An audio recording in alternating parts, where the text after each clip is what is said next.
Magulay, good morning. Ayos tayo ng patola. Yan o, patolang balimbing.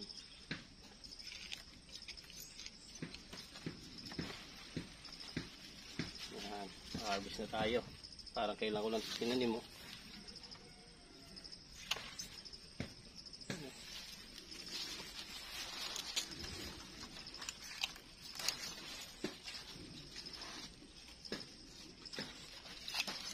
Dami. Naglag pa.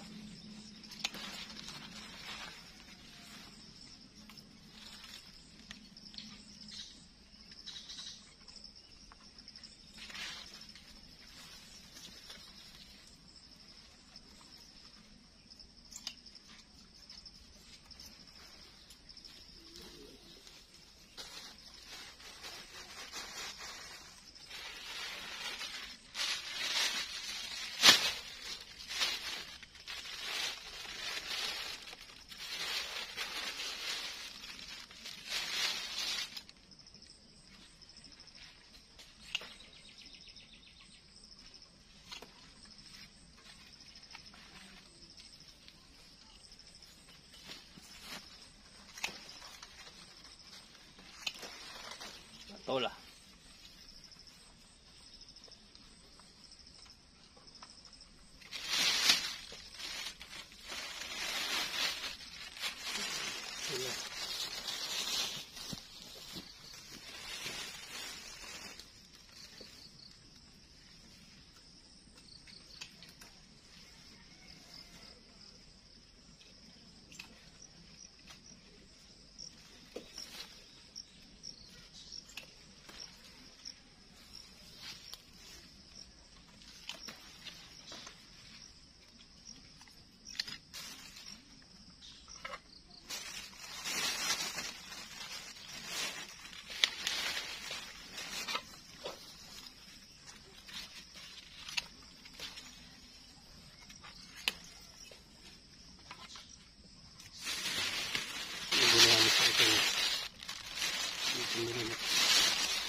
Wala, okra naman, habisin natin.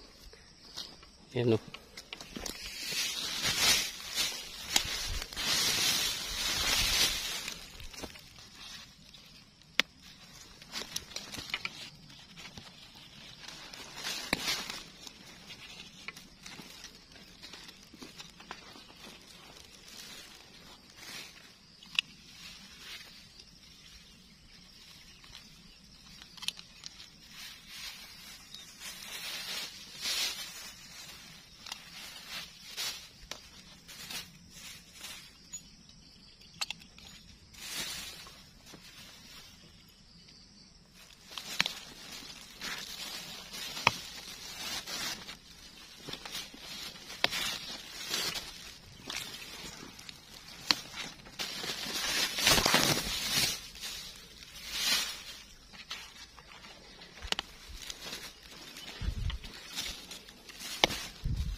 Ito na inahabis natin, oh.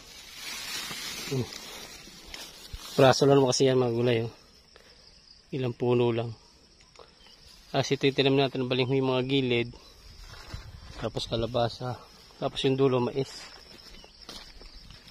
Doon sa dulong yan mais. Bahala ka magtanim ng upo rito, oh.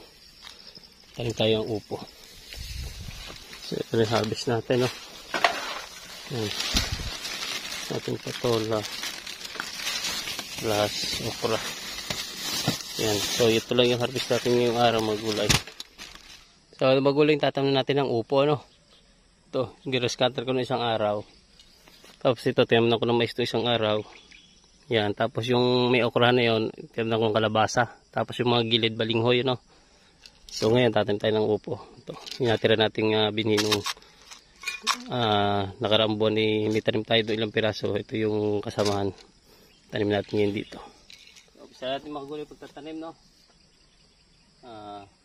Bali pa ganun gagawin natin tudling.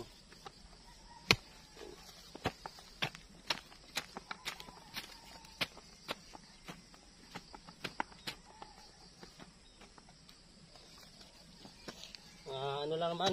Sandi pa. Ang layo. Pwede yun.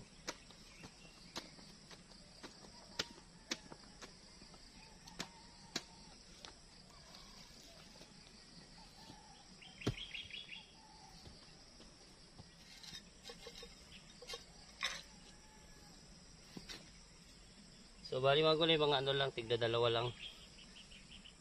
Bawat butas, 2 pirasong binhi lang. Upo ilalagay natin. Tatakbo natin ng bahagya. Yun lang.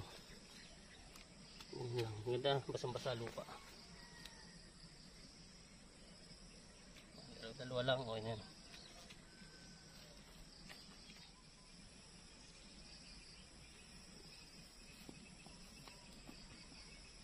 Magulay, ganun lang.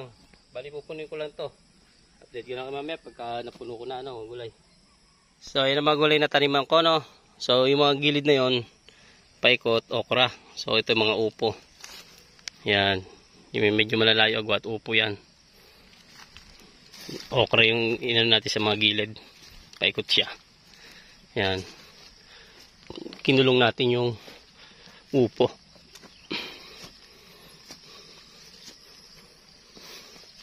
Yan, okra, paikot.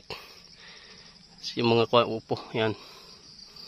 Meron pa akong tatanaman doon sa kabila doon, sa dulo na yan, ng malapit sa may mangga. Yan, so dito na lang. At tataniman ko na lang at ako iuwi na rin. At baka makaulan pa. Bibiyahe pa ng tricycle, mga gulay. Yan, dito. Thank you for watching. God bless. Paalam, bye-bye.